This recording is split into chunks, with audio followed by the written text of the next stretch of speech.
Hello guys, welcome back to my channel Harika Rathod. ముందుగా మీ అందరికీ happy Deepavali.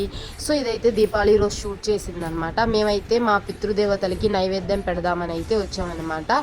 బెల్లం బువ్వ పప్పు నెయ్యి అనమాట. వాళ్ళకైతే చాలా ఇష్టం ఈ అందుకని వాళ్ళ కోసం అయితే తెచ్చి అండ్ బనానా ఆరెంజ్ అయితే ఫ్రూట్స్ పెట్టామన్నమాట.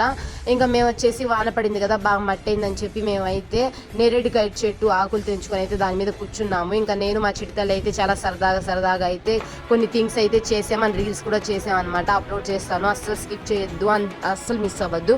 ఈలోపు మా అన్నయ్య వాళ్ళు కూడా వచ్చేసారనమాట. మేమైతే చిక్కుడుకాయలు అంటారు కదా, సో అదైతే వేసాము అండ్ బలం మంది అయితే వేస్తున్నారనమాట. నిజంగా ఒక పంట పండించాలంటే ఎంత కష్టం, అసలు నిద్ర రాదనమాట. అసలు ఎలా వెళ్తుంది ఏంటి, అసలు వెళ్తుందా లేదా, ఎలా అవుతుంది ఏంటి అని రైతులకి ఎన్నో కష్టాలు ఉంటాయి గాయస్.